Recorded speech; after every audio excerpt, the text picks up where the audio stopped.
विकसित भारत की बात कर रही है भारतीय जनता पार्टी, और विपक्ष कह रहा है कि सारी गारंटियां झूठी है, लेकिन एक गारंटी पक्की है कि इस बार मोदी की सरकार वापस नहीं आएगी। मुझे लगता है उनके राष्ट्रीय अध्यक्ष ने तो गारंटी सदन में ही सुना दी कि इस बार 400 पार। जी, अब खड़गे जी जब स्वयं ये कह रहे हैं तो मैं समझता हूं कि आप समझ सकते हैं विपक्ष कितना निहत्था है आज के दिन। जो सो कॉल्ड इंडी ब्लॉक था, अब तो वो यूपीए से भी माइनस होते जा रहे हैं। जो यूपीए की उनकी एक गठबंधन थी, शायद उन्होंने सोचा नाम बदल के कुछ लाभ ले पाएंगे, लेकिन अब तो वो घटते जा रहे हैं, एक के बाद एक वापस खत्म होते जा रहे हैं। और देश के जनता ने मन बना लिया है। देश की जनता अब तुष्टीकरण की राजनीति नहीं चाहती। देश की जनता बड़ी सुखी महसूस करती है कि अब वो भ्रष्टाचार के दिन भुलाने में लगी है। वो नहीं चाहते कि वो पुराने भ्रष्टाचार से लिप्त रोजमर्रा की खबरें आपके चैनल पे सुनने पड़े।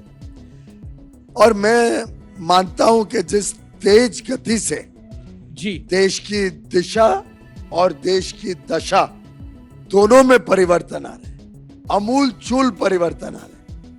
भारत की जनता, भारत की युवा शक्ति, भारत की महिला शक्ति, किसान, कामगार, सभी लोग,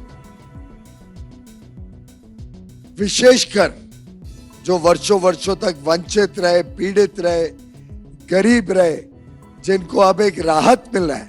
25 करोड़ गरीब आज मल्टी डायमेंशनल पॉवर्टी से बाहर निकले।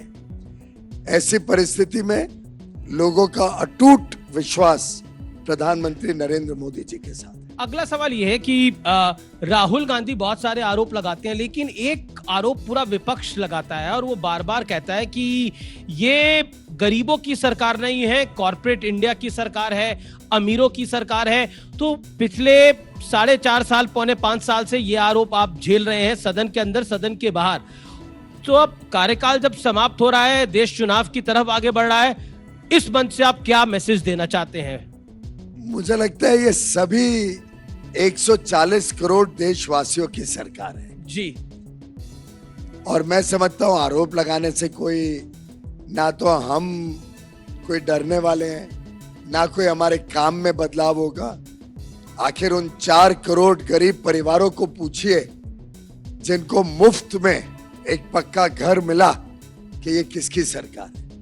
उन 81 करोड़ गरीबों को जाके पूछिए जी, जिनको मुफ्त में अनाज मिलता है कि ये किसकी सरकार है।